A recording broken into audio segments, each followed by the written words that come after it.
day, ladies and gentlemen, and welcome to today's webinar, Hot Issues in Energy and Transportation, brought to you by NCSL. All lines have been placed on a listen-only mode to provide favorable sound quality during today's presentation. It is now my pleasure to turn the floor over to Ben Hush. Sir, the floor is yours. Thanks. Good afternoon, and thank you for joining today's National Conference of State Legislatures webinar on hot issues in transportation and energy. My name is Ben Hush, and I am the Committee Director for NCSL's Natural Resources and Infrastructure Committee based in our Washington, D.C. office. Today's call will cover a number of key energy and transportation issues, including EPA's recent proposal on state carbon emissions, an update on actions taken by states regarding hydraulic fracturing, and an overview of how some states are going about tackling transportation funding issues. Joining me today to report on these issues are three of my colleagues from NCSL's Denver office.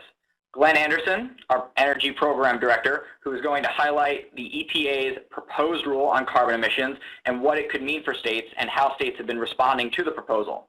Christy Hartman, a Senior Policy Specialist in our Energy Program, who will highlight the latest actions we are seeing in states on hydraulic fracturing. And finally, Kevin Pula, a Research Analyst in our Transportation Program, who will provide an overview on the many different ways states are looking at solving one of the most vexing public policy issues, funding for transportation infrastructure. We will finish up with some time for Q&A, and as a reminder, you may, at any time, type your question into the chat box in the lower left. Additionally, and I also just want to point this out, you can actually download today's slides right now, and you can do that by clicking on the button in the upper right, third from the left. It's a blue and yellow button just to the right of the microphone, and you can download those slides in the media library. However, before I turn it over to Glenn, I'd like to take just a minute to highlight NCSL's Natural Resources and Infrastructure Committee and the work it does on behalf of state legislatures. First off, the NRI Committee, or at least that's how we refer to it internally, covers four main issue areas: transportation, energy, environment, and agriculture. We cover these issues from the federal perspective, meaning how do issues from Congress or the administration impact states. And we accomplish these goals by advocating and lobbying on behalf of state legislatures, both in meetings with members of Congress and their staffs, as well as with the administration. And on certain issues, we send formal letters signed by our leadership. This includes a letter we sent last year that highlighted some of NCSL's concerns with EPA's proposal on carbon emissions. Additionally, we also provide testimony for congressional hearings, both in person. Earlier this month, we provided testimony for a Senate Environment and Public Works Committee when they held a hearing on their reauthorization on their hearing to reauthorize federal transportation programs. In terms of keeping our committee members up to date on federal actions, we send out monthly newsletters on all four of our topic areas, and if you're interested in any of these newsletters, please feel free to send me an email after today's webinar.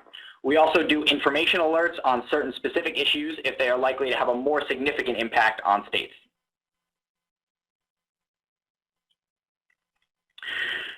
Some of the top issues we are working on right now include this potential reauthorization of federal surface transportation programs, which expires at the end of May, a number of EPA regulations, including their proposed emission rules, which Glenn will highlight shortly, as well as their proposed regulation on clean water, better known as Waters of the U.S., Toxic Substance Control Act reauthorization, passenger rail reauthorization, as well as preventing the preemption of state agricultural laws. Again, I'm happy to provide more information about the NRI Committee, but you can also find us online at ncsl.org. I'd now like to turn it over to Glenn Anderson, who's going to discuss EPA's recent carbon emission proposal. Glenn, take it away. Thanks, Ben. Yeah, now I'll also start off with a quick introduction to the Energy Program. The Energy Program assists state policymakers with a diverse array of energy policy issues, including but not limited to this list below, which includes alternative fuels and vehicles, emissions and climate change, energy efficiency, energy security, finance and funding, fossil fuels infrastructure, nuclear generation, renewable energy, transmission and distribution, and utilities regulation. But that really just is a small slice of the things that we actually deal with. So we deal with basically any energy issue that policymakers may be confronting in their states.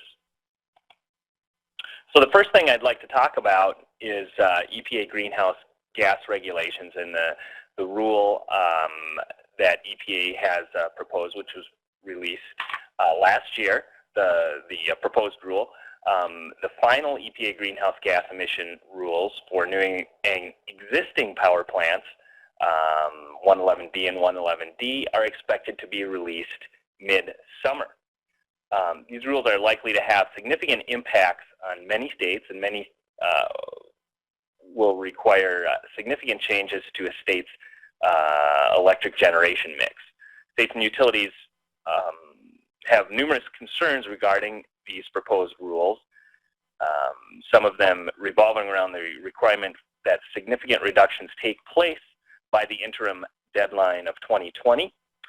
There are some who feel that this is unattainable given the planning and infrastructure development that will need to take place for that to happen. And as Ben mentioned, NCSL has submitted a letter reflecting some of those concerns by states. Some states are also concerned with the degree of stringency that is required by the rule, the timing and deadlines for state plan submission, interactions and concurrent attempts to meet other EPA regulations, and also credit for early action, as well as how states might go about regional coordination with regards to enforcement, and also allowing those states still to have some degree of self-determination. So what is the state legislative role in approaching 111D issues? There's a number of reasons that state policymakers are introducing legislation right now, and a number of reasons they may want to consider becoming involved in the shaping of the plans that will help states meet these regulations. The first is to ensure that agencies and stakeholders are working together. A number of states have actually introduced legislation dealing with this issue, since a coordinated least cost approach to meeting the requirements will require extensive planning. In addition, if there's going to be some sort of interstate collaboration, that will require some degree of interstate cooperation and likely some involvement of the legislatures in those states that wish to collaborate. Delegation of authority for administering the plan is a critical issue as well. Currently, the responsibility under the Clean Air Act really lies with the air and environment regulators, who do not have energy policy, energy reliability, or the economic analysis expertise that is necessary to create and administer the plan. So there's definitely a significant role for legislatures here to create a framework in which these plans can be administered, and also to place that responsibility at the appropriate agency that has the knowledge and the workforce to implement and enforce the plan. In addition, legislatures may wish to get involved in crafting actual enforceable policies. These will be needed for efforts that the EPA can count as part of the emissions reductions plan, since they need to see a demonstrated enforcement regulation of some type that they can count as part of a plan, and that it will actually kick in case the plan is not, to hold basically entities to meeting the plan. Public utilities and commissions as well often have little oversight over municipalities and co-ops in many states. So there may be some efforts in states to ensure that those are brought into the fold as well, because depending on which state you happen to reside in, the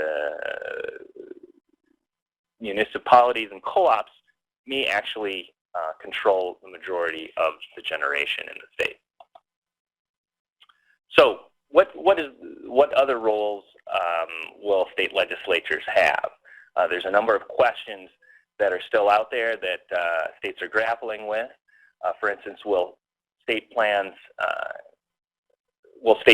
continue despite the legal challenges to the rule? So some states are looking at, well, we are challenging this rule, but at the same time we may wish to continue our planning process, while others have explored the fact that they may wish to not pursue that process at all until this issue is resolved in the courts.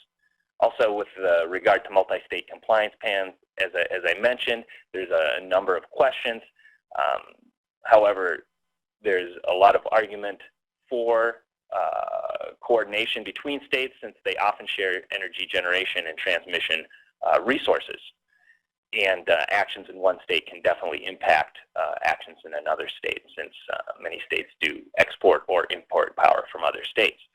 In addition, what are policies that states might consider to comply with the various 4 building blocks outlined by EPA? These building blocks include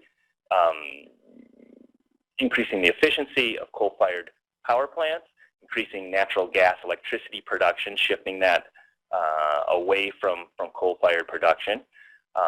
In addition, there's the option to increase nuclear, hydro, renewable, and other low-carbon sources, and then final option being demand-side energy efficiency. So, really the role for a legislature here is anything outside of this efficiency of coal-fired power plants and potentially the increase in natural gas electricity production really lies in the policy realm, and that realm is definitely outside of the jurisdictions of the PUC and the environmental regulators when it comes to, say, such things as energy efficiency policies or policies that will increase low-carbon resources. So a number of states have as I mentioned, been active in responding to the EPA Greenhouse Gas proposed regulations. In 2014, 23 states introduced 53 bills and resolutions. They range. Many of them are really were really focused on emphasizing state authority and flexibility. And one example is Pennsylvania House Bill 2354, which requires this did pass in October of 2014. The bill requires the legislative approval of a state plan, and also requires that plan explore how to best avoid stranded investments in existing affected power plants, the importance and necessity of having a diverse generation fleet for reliability, and it requires that the plan be based on least-cost compliance. So in 2015, just this year, we've seen 27 states introducing close to 60 bills and resolutions, emphasizing state authority and legislative oversight. Some of those, this is just kind of a breakdown of the different categories that this legislation falls into. Some have dealt with establishing legislative, executive, or PUC oversight of state plans, and you'll see that's actually the majority of the states. That is a really critical issue for addressing and meeting the EPA requirements. Some are looking at postponing actions and development of plans until the legal issues are resolved, and there's 3 states that have introduced legislation on that issue. And some are looking to develop assessments or studies on implementation, since these are very complex and integrative plans. A lot of planning and a lot of expertise and a lot of various stakeholders are going to be required to be involved in this process. As well, there's been plans that are looking to develop task forces, compliance strategies, or diversification requirements. Others have looked, particularly obviously in the Northeast. Those are already members of the Regional Greenhouse Gas Initiative. There's also others that are thinking of joining that initiative with an attempt to help meet those guidelines and join a regional initiative. And hopefully, I think they're hoping to lower compliance costs in that approach. Also, there's been efforts to develop carbon markets or taxes, which again is the approach to utilize a regional, leverage regional efficiencies. So I will hand this off to Christy Hartman, who will be exploring hydraulic fracturing and state activities related to natural gas. Thanks, Glenn. I'm Christy Hartman, and I work in the energy program here at NCSL. And today, like Glenn said, I really want to focus in on state action related to hydraulic fracturing, why it's become or is a top issue for state legislatures. I'll summarize some of the legislative trends that we've seen from states and also provide a few specific legislative examples. So hydraulic fracturing has been around for decades, but why is there now in the past 5 or so years this influx in the attention that hydraulic fracturing is drawing in state legislatures? And what we really see is that, we have these technological advances that allow access to an abundance of shale resources that were previously uneconomical to develop. We also find that oil and natural gas development offer tremendous economic benefits to state and local economies. However, these advanced technologies are now allowing access to oil and natural gas in areas that may not be as familiar with drilling. Also, extraction has entered more densely populated regions. And so this has really increased public concern and maybe attention to potential effects on public health and the environment. So we really see states looking at ways where they can tap not only the tremendous economic potential, but also ensure that the practice is well regulated, that it's transparent, and that it protects public health and the environment.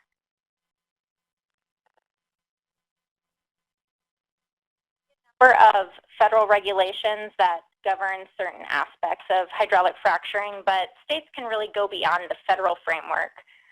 States have knowledge of local geology and environmental conditions that really allow state regulators and lawmakers to tailor regulations to meet their state's unique needs. So at NCSL, we've been tracking this issue for the last several years, and I think it's consistent year by year, but in 2014, there was more than 200 bills introduced in at least 27 states that specifically address some aspect of hydraulic fracturing. So I put up here, it's not a comprehensive list, but these are some of the legislative trends that we've seen from state legislatures in recent years.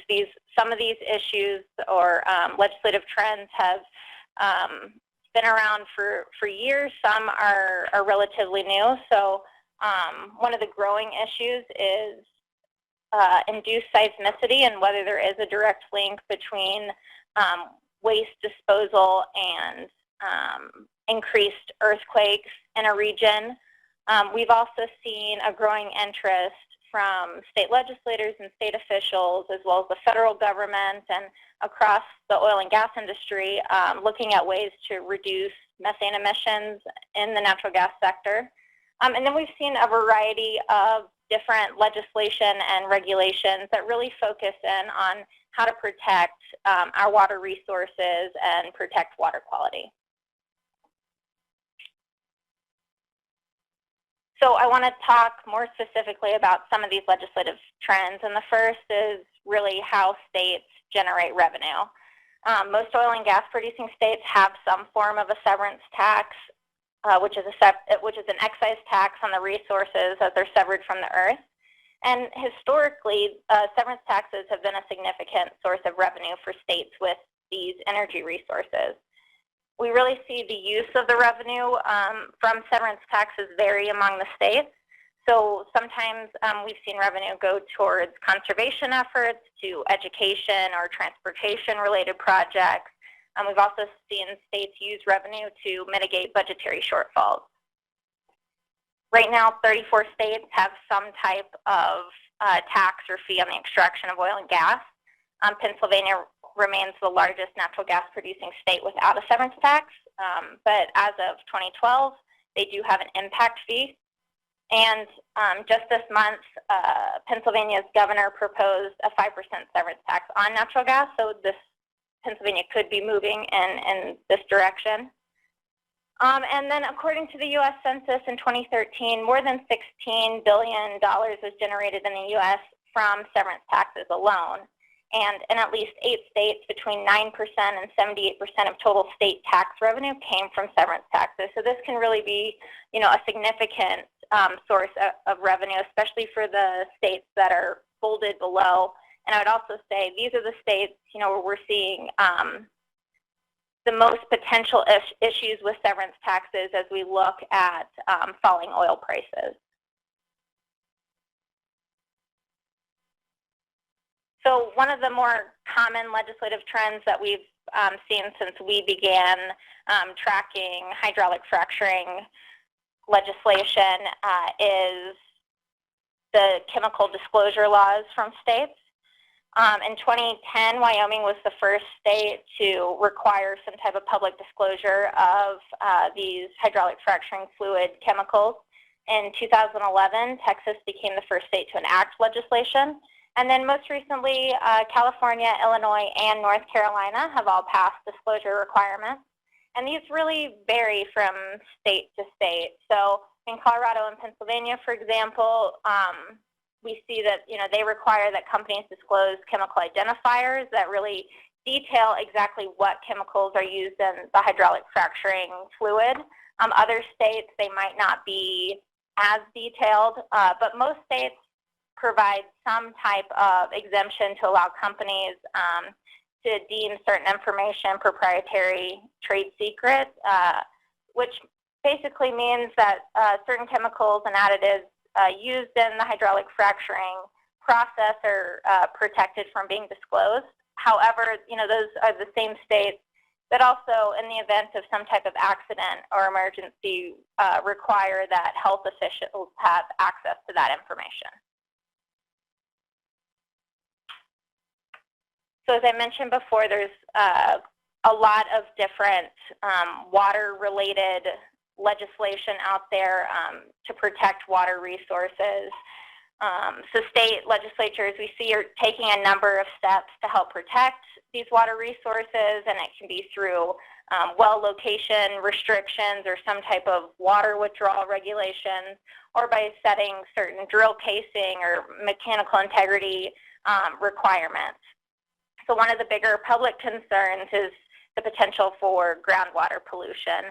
And when we're looking at this, what we've seen among the states is that more often it's above ground spills or leaking drill casings or some type of wastewater mishandling that's the cause of any type of groundwater issues. So states can take that information and look for possible solutions, which include, maybe more stringent regulation or more consistent regulation of drill casings or other types of mechanical integrity measures. A number of states are also considering these well setbacks or location restrictions that basically just create buffers between a drilling well and our drinking water resources. And the last thing I wanted to mention, and this is really a growing area in terms of hydraulic fracturing, is state versus local jurisdictional issues over hydraulic fracturing. And so I put up here 4 states that had some type of action take place in February of this year, so this month. The first being Colorado, which last year Colorado had several initiatives, proposed initiatives that would basically increase local control regarding the permitting of hydraulic fracturing in the state. And as part of a compromise and to keep these initiatives off the 2014 ballot, the governor created an oil and gas task force. This task force included a pretty diverse set of stakeholders, so representatives from the oil and gas industry, local government officials, environmental representatives, and the task force all came together, and this week they have been submitting their recommendations to the governor, and basically these recommendations stop short of giving control to local governments, but they do recommend more involvement by local officials. New Mexico is another state where I think last week the U.S. District Court for the state struck down a county ban on hydraulic fracturing. In Ohio, also last week, the Ohio Supreme Court ruled that the state had exclusive authority and that cities and counties can neither ban nor regulate hydraulic fracturing through zoning laws. And this really stems from a 2004 bill that Ohio had passed. And I included a short quote from the legislation that basically gives the state the sole and exclusive authority to regulate hydraulic fracturing. And then lastly, in Texas, there's a city in Texas that has also passed a hydraulic fracturing ban. And in response to that, we've seen several legislative proposals that basically work to ensure that the state has more authority over hydraulic fracturing.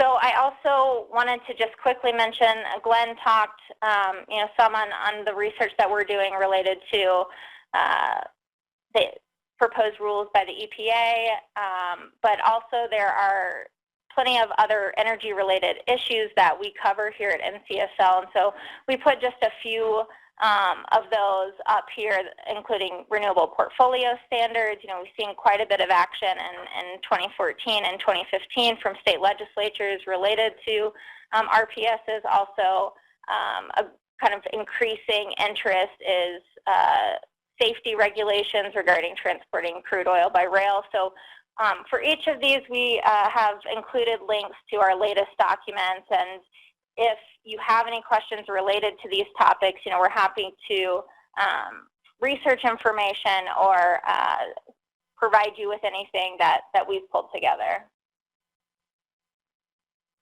And before I close up, I also wanted to highlight some of the resources that the NCSL Energy Program offers to legislators and legislative staff. The first is our bill tracking database. This database is available on our website and includes all types of energy-related legislation.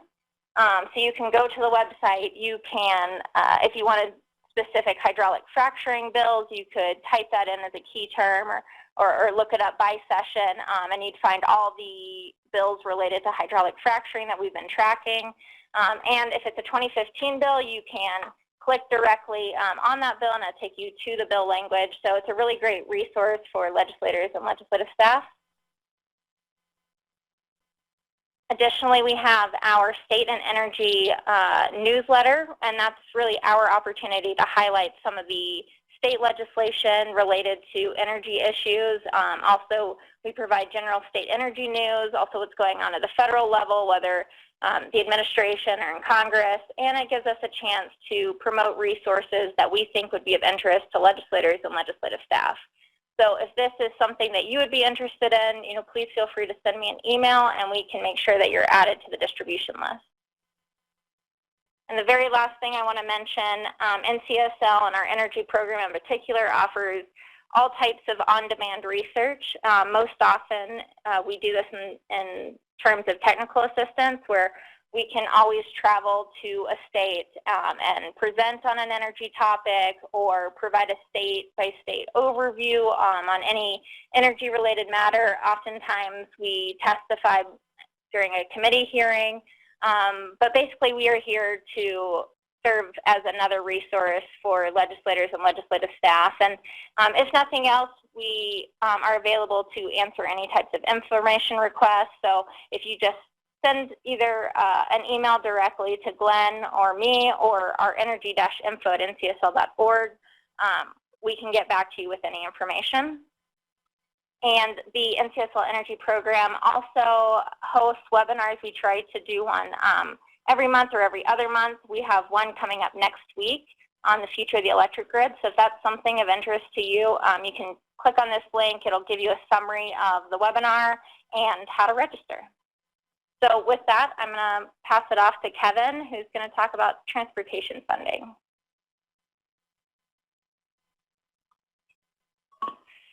Good afternoon, everyone. Like Christy said, I'm going to be talking about transportation funding and finance. But before I do that, just wanted to give a quick reminder that you are able to ask any or type any of your questions you have into the Q&A box that's in the lower left-hand corner of your screen. That way we can address those at the end of the presentation. So my name is Kevin Kula. I'm a research analyst with the transportation program at NCSL. My role today is going to be to share a 50-state perspective on why and how states are so actively seeking ways to pay for transportation funding into the future. So to begin, states have made transportation investment a policy priority in recent years and are taking the lead in addressing this problem. Relevant bills have been considered in every single state in the past 2 years, and so far in 2015, nearly 200 bills have already been introduced. Recently, NCSL's executive committee ranked transportation funding, infrastructure, and the Highway Trust Fund as the #1 state federal priority. NCSL as a whole recognizes the need for and is also working to ensure a strong federal partner in transportation policy.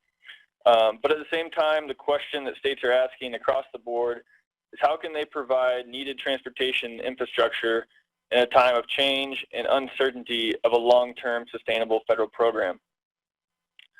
So finding ways to fund and finance transportation certainly is a new challenge, but in the past few years, it has reached a new level of crisis and high-profile attention.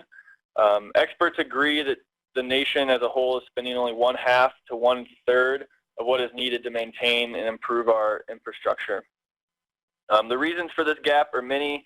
They include years of underinvestment coupled with aging infrastructure and growing transportation demand.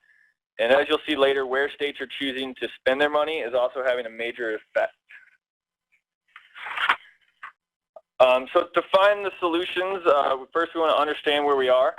So this map on your screen is from the American Petroleum Institute. It shows total state and federal combined gas tax rates across the country. This is as of January 1st, 2015. The maroon states are above average, the blue states hover around the average, and the gold states are on the lower end. If we remove the federal gas tax of 18.4 cents per gallon, the state gas taxes range from 11 cents per gallon in Alaska to about 51 cents per gallon in Pennsylvania. And nationwide, the average state gas tax is just under 30 cents per gallon. Gas tax revenues are the primary source of transportation funding for many states. However, revenues have not kept up with the needs for a whole range of reasons, including increasing vehicle fuel efficiency, alternative fuel vehicles, changing travel patterns, and stagnant vehicle miles traveled. Additionally, the purchasing power of gas taxes has plummeted in light of inflation of rising construction costs and just overall inflation. One problem with the long-term sustainability of a gas tax is in most states, gas taxes are typically assessed on a flat cents per gallon basis, where the same number of cents are collected per gallon of gas year after year, regardless of inflation or construction costs. We will look more closely at index gas taxes in a later slide. But first, this graph by the Tax Policy Center shows that today, motor fuel revenues account for 30% less of states' general revenues than compared to 1993. The tax revenue per capita has steadily decreased over the past 2 decades. So you might be asking yourself, why is this the case? Why are we in this situation with the revenue? Well, in addition to reasons I just discussed, many taxes have not increased over time, or significantly increased. So the federal rate is 18.4 cents. It's been that since 1993. 15 states have not increased their gas tax in more than 20 years, and only 11 states have raised their gas tax by more than 10 cents per gallon since 1993. No state raised its gas tax since 2009, until 2013 when the trend was disrupted. Revenues from federal gas tax have also been declining for the same reasons as most states. As this graph shows, the federal gas tax has lost nearly 30% of its purchasing power since it was last raised. 22% of this can be attributed to increased construction costs, whereas 6% can be attributed to higher fuel efficiency in motor vehicles. So all this being said, states must consider the status of federal support going forward. Congress has until May 31st to pass legislation and keep the Highway Trust Fund from becoming insolvent. But as weeks go by, it becomes more and more likely that states cannot rely on the support of a long-term federal transportation bill in the near term. More than likely, we're going to see another short-term fix, extend funding through the summer construction season, and then Congress will have to work again next fall to find a multi-year solution. Proposed funding sources pitched in Congress are varied but lack significant momentum. An increase to the federal gas tax has garnered support from legislators on both sides of the aisle. However, congressional leadership and the White House have all but ruled it out. Repatriation is another hot funding source, which is the taxing of U.S. corporations' foreign profits. This has been floated by the White House and a number of key transportation legislators, but the reaction at this time can be labeled as timid at best. State legislators are starting to recognize that states may likely have to assume more responsibility for infrastructure planning and funding. So now that we have a picture of where we stand in the state and the federal side of the gas tax, I want to explore a number of trends that we've been seeing in the states in recent years. State legislators have considered a wide variety of emerging and innovative funding measures to provide new and increased revenues for transportation, as well as methods to stretch the revenues and spend more wisely. This word cloud shows the revenue sources that states have used to fund roads, bridges, rail, and transit, with the larger text showing more common revenue sources and the smaller text less common. So as you can see, the states use a wide variety of revenue sources. With that huge text in the middle tells us is that states have heavily relied on gas taxes. Every state levies a tax on gasoline and diesel, and gas taxes provide close to 40% of all state revenues for highways. Other resources, from most to least common, include various fees, sales taxes, tolls, general funds, and an assortment of other sources such as congestion pricing and state lotteries. This structure is in direct contrast to the Federal Highway Trust Fund, for which gas tax provides a whopping 92% of revenues.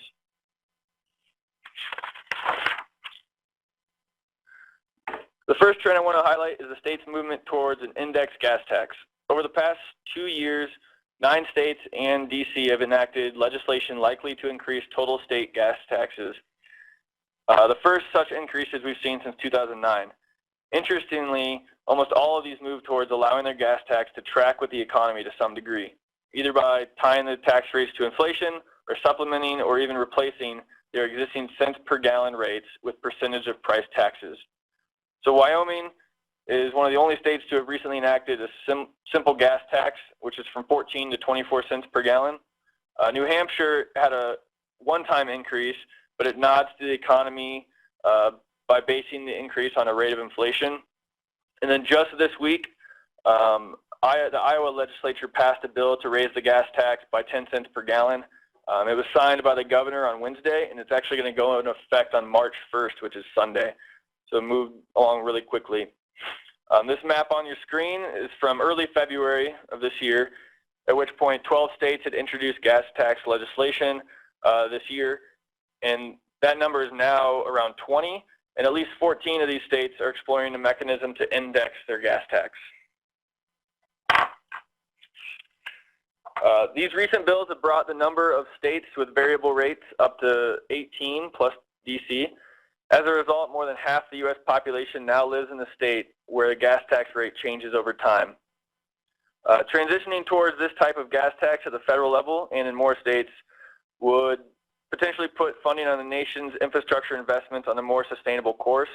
The Tax Policy Center estimates that if every state had tied their gas tax to inflation in 1993, 16 states could have collected at least 50% more gas tax revenue in 2013, and 24 states would have brought in at least $100 million more in revenue.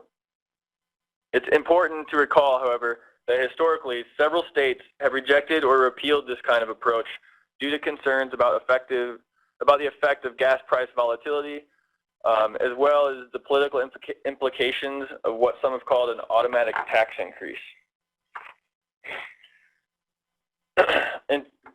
Sorry, I went forward too quick. In 2013, Massachusetts raised their gas tax as well as created a mechanism to track the economy. However, the indexing provision was repealed by voters through November 2014 ballot measure. And late last year, the Michigan legislature passed a large transportation package, which includes a mechanism to index their gas tax. But this provision is subject to voter approval in May, along with some other parts of the funding package. So we'll have to wait and see if the voters react similarly to Massachusetts or not. So moving on to the next trend we're seeing is states are asking, can gas taxes be enough even if they do track with the economy? So we've observed in some states an attempt to more closely match road use with the amount of taxes and fees that a user has to pay. These methods include electric and hybrid vehicle fees, mileage-based user fees, and weight distance taxes. So on the screen now, you can see a map that shows the 5 states, potentially 6 that have fees for electric and alternative fuel vehicles. Since 2013, over half the states have introduced bills with the intent to better capture users of alternate fuel or high efficiency vehicles. So, like I said, 5 states currently have this. Virginia quickly repealed its new unpopular fee on hybrid vehicles, so now it once again only assesses a fee on all electric cars. And about half the states also tax alternative fuels for vehicles, such as natural gas or electricity. And most of those dedicate the revenues to transportation purposes. One idea that has garnered significant attention recently is a vehicle miles traveled fee, or otherwise known as a mileage-based user fee. At least 21 states have considered VMT legislation since 2008. And in 2013, Oregon enacted high-profile legislation to create the largest proof of concept in the United States for mileage-based charges. Beginning in July, they'll allow owners of up to 5,000 vehicles to volunteer to pay a per-mile road usage charge rather than gas taxes. So some key provisions that are in this pilot program include the participants will be able to choose how they report and pay for the miles driven. They can opt out at any time, and so this potentially will alleviate privacy concerns that have often been an issue with these types of legislation. Another interesting provision is that, which may especially help rural participants like farmers, drivers can also get a refund for miles that are driven on private property and not on the state roads. Additionally, 4 states, Kentucky, New Mexico, New York, and Oregon, assess taxes on heavy vehicles based on both miles traveled and vehicle weight in an attempt to charge more accurately for the wear on the roads from these vehicles. And a number of other states have entertained studies to look at this type of fee. So the third trend is about how to stretch transportation dollars. So while my main focus here has been state funding options, it'd be remiss to not mention or discuss the approaches states are taking to stretch these dollars. Such approaches include ensuring the efficient and accountable use of transportation dollars, as well as financing opportunities, meaning ways to leverage or stretch and borrow against existing transportation revenues. In recent years, many states have especially considered legislation that would place additional legal restrictions or protections on transportation revenues. At least 30 states constitutionally protect their transportation fund, And this fall, both Maryland and Wisconsin voters approved ballot measures to do just that. And a number of other states are currently exploring this option. States have also taken action to support sustainable funding across the entire network, which includes regional and local entities. So like all levels of government, localities have been struggling with shortfalls in transportation. So states have expanded local government's authority to issue bonds and assess taxes, as well as their flexibility in spending the revenues they do receive. So ensuring the proper use of transportation dollars is vital to closing this transportation gap. As you can see from this graph, from Smart Growth America, between 2009 and 2011, states allocated 55% of their transportation spending to expansion. Such roads only account for 1% of road mileage in the U.S., but some individual states are dedicating significant portions of their funds to road repair. Specifically, North Dakota and Nebraska proved to be the leaders, dedicating over 90% of funds to repairs, while Michigan, Maine, and Wyoming followed closely behind, allocating over 80% of their funds to road maintenance. However, half of all the states actually reduced the portion of available funds for repair between 2008 and 2011. So this second word cloud shows us how states have financed surface transportation. General obligation and revenue bonds are the most common financing tools, followed by design build, state infrastructure banks, P3s, GARVI bonds, and then special programs like TIFIA, federal credit assistance, and private activity bonds. But it's important to note that these are financing and not funding, so meaning none of these, even P3s, generate new revenues for states. They just leverage existing revenues. So I'd like to end on a note about the state-federal nexus in transportation funding. Oregon enacted the nation's first gas tax in 1919, and every other of the then 48 states followed suit before the federal government did in 1932. So it shouldn't be a surprise then, from a historical perspective, that states are once again leading the way in developing innovative approaches to solve this problem in the light of uncertain federal programs. I also want to take a quick moment to talk about the transportation program at large. On the screen, you'll see some transportation resources. So like Christy talked about, we also have a legislation database for funding and finance, but we also have some other databases on traffic safety, transportation access and mobility, and 911 issues, all of which are available on our website. On the right side of your screen, you can see the different topics that we cover in the transportation department: funding and finance, traffic safety, distracted and impaired driving, autonomous vehicles, public transportation, bike ped, access and mobility, aviation, and ride sharing, and plus many more. So also, as Christy mentioned, the transportation program provides no-cost technical assistance to state legislative entities, as well as we answer individual requests for information on any of these topics. So I think with that, we're going to move to any questions we have from the audience, and we'll answer them as they come in, and we'll just jump between topics. Thanks for listening, guys. Here's Glenn. Yeah, so feel free to enter your questions at any time. We still have a few moments. We do have one question that came in for Kevin, and this one relates to the vehicle miles traveled. Do you see this as continuing to expand as a big approach or a big choice for states as they are looking to meet their requirements? And what are some of the biggest barriers to the VMT? So VMT or MBUF, mileage-based user fees, a lot of states have been interested in them. A number of states have passed legislation to study them on the state level, as well as some people have proposed them on the federal level. Oregon, I know, like I said, their program will start in July, but there's actually already a bill in the legislature in Oregon right now to roll this into a more permanent program. And some of the champions of the program say that they expect a more broad more broad, expansive program in the next couple of years. Some of the problems or some of the issues that some people have with this type of legislation is, well, privacy can be a large problem, and Oregon is trying to figure out ways around that. There's some concern about whether you'll have to have a GPS or some other tracking system for your miles, and then you'd have to report to the state. So that's a concern that some are raising, but policymakers are working to try and avoid that. And Oregon actually has another option where you can just pay a flat fee for the whole year, and it's an estimated 35,000 miles of driving.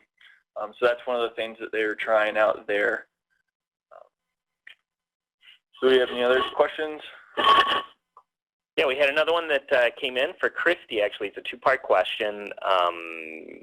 The first being, what do you see as the biggest trends with regards to resource extraction, specifically hydraulic fracturing regulation in 2015, where will be the most likelihood to be a large amount of legislative activity? And then also, is there some examples of the impact of falling oil prices on state budgets that you can cite? Sure. Well, I think biggest trends, I think, and I mentioned this, we'll see state, federal, and the oil and gas industry all looking at ways to reduce methane emissions. So I think, and that, although that spans across the natural gas sector, I think that's definitely, we'll see that related to hydraulic fracturing. The other big one that we anticipate we'll see more legislation on is the seismicity concerns and whether states feel like they need to have specific regulations that mandate waste disposal. As far as falling oil prices and state budgets, it's really hard to tell right now. I think states are looking at either how long prices will remain low or how long prices will fall, and that will really determine kind of the long-term impacts on state budgets. But there are certain states, Alaska, Louisiana, New Mexico, and some others that are really, they are feeling the impacts now. Alaska has a $3.5 billion budget deficit, and being, the state that receives a majority of their revenue through severance taxes, that it can be a big issue for the state. But I think more importantly, it's going to be how long does this last? Thanks, Christy. Well, at this point, we don't have any more questions, so we will conclude the webinar. And thank you so much for joining us for this Hot Topics webinar. We will be posting the presentations, and we will also be sending out notification of that. That should be up in about a week on the NCSL website. So thanks again for joining, and we look forward to interacting with you on our next webinar. Thanks. Thank you. This does conclude today's webinar. We thank you for your participation. You may disconnect your lines at this time and have a great